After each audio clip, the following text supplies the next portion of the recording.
There are so many underplayed cards in the format, so let's look at some interesting cards for our commander decks. First up, Dark Triumph. 5 mana, 4 and a black, instant. If you control a swamp, you may sacrifice a creature rather than pay this spell's mana cost. Creatures you control get +2/+0 until end of turn. This is a pretty simple combat trick. We're going to give +2/+0 to our creatures, but the fact that we can cast this for free is what makes it so interesting. Honestly, paying 5 mana for this effect is not great. However, if you needed to, or it was going to end the game or take a player out, I guess paying 5 mana would be okay. And a lot of times we use these spells offensively, but they can also be used defensively. We can declare our blockers when someone's attacking us, sacrifice the creature, and then give our other creatures +2/+0. And that creature we sacrificed can also be used as a blocker, because once we declare it as a blocker, it will still block the creature, and then we can sacrifice it before damage is dealt. A small note that creatures with trample that are blocked will still trample through, so you have to be careful with that. I assume the reason it doesn't see much play is that most people aren't interested in just giving their creatures +2/+0 temporarily. Most people, if they're playing any kind of attack buff, they want it to be completely game ending, but I still think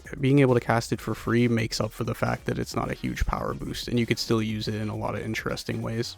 Planar Guide. 1 white mana, creature, human, cleric, 1/1. 3 and a white. Exile this creature, exile all creatures. At the beginning of the next end step, return those creatures to the battlefield under their owner's control. So the fact that this exiles all the creatures is what makes it so good, because we can get rid of all the tokens from the pesky token players. We can also use this to dodge a board wipe or any kind of attacks that are coming at us, and it's likely that we have some kind of ETBs, because everything nowadays is just like, oh, when it enters the battlefield immediately, gain value, so we could use it to get our ETBs again as well. However, it will give all of our opponents their creature ETBs, so this could be quite chaotic when it resolves, depending on what's going on and what was on the battlefield. But I think that's kind of one of those things that makes EDH so exciting, and I think that alone makes this card worth playing. These next two cards do exactly the same thing, so we're going to go ahead and group them together. Heat of Battle and Battle Strain, which is its functional reprint. They are both 2 mana, 1 and a red enchantment. Whenever a creature blocks, this enchantment deals 1 damage to that creature's controller.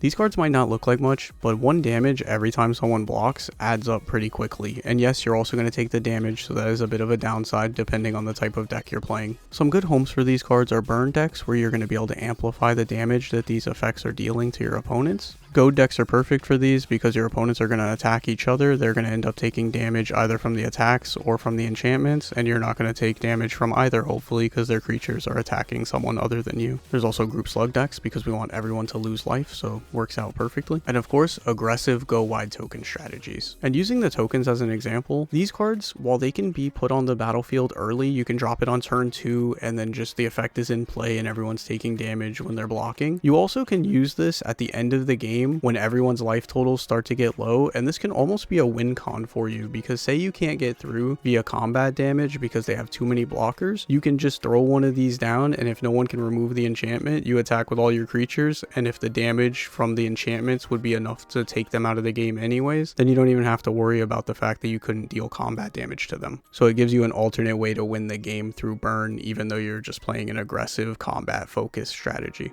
This next one doesn't seem too interesting at first glance, but please hear me out. Phantom Wings. 2 mana, 1 and a blue, enchantment aura. Enchant creature. Enchanted creature has flying. Sacrifice this aura, return enchanted creature to its owner's hand. So this can be used to give your own creature evasion, because giving it flying will allow you to get in for combat damage, or use it as a blocker against all those other pesky flyers. And then if anything bad is going to happen to your creature, you could just sacrifice Phantom Wings and return the creature back to your hand to dodge whatever that might be. This card might not seem too interesting, because giving a creature flying and returning a creature to its owner's hand are just things that blue does. There are plenty of ways to do this, and much better and even cheaper ways to do both of these effects, and even combined, these two effects are not that unique. Since this is commander, we can use this on our opponent's creatures as a political tool. Hey, I'll give your commander flying, just don't swing it at me. And if they try to, you obviously can then just sacrifice the aura and bounce the creature back to their hand, which is also political because you could use that as a way to save their creature. So there's so many different ways you could politic with this card that make it much more interesting than it looks on the surface. And why I specifically like this card is because there's no additional cost outside of sacrificing the enchantment to be able to return the creature to hand. And the last card we're looking at is Primal Order.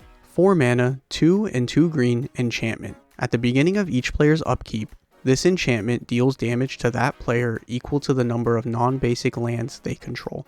This is going to do its best in a mono green deck that's playing a lot of basics, but I know a lot of people love to play utility lands in their monocolor decks, so hey, you might take some damage from this as well, but it's probably still worth it, because people love multicolor decks and utility lands, so if this sticks on the battlefield for multiple turns, the damage is really going to add up. But regardless of your strategy or what color combination you're playing, if you end up dropping this late in the game while everyone has like 10 lands on the battlefield, it's possible that this is doing, you know, 5 to 8 damage to each player or something, you know, however many non-basics they're playing, and that might just be enough to end up winning you the game on that last turn rotation if life totals are low enough. So you don't always have to think about these effects as stuff you need to get out early and protect. Sometimes just dropping it unexpectedly late game can be enough to change the whole game. Let me know in the comments down below what you thought of these cards and any other underrated or underappreciated cards that you enjoy playing. Thanks for watching. Until next time.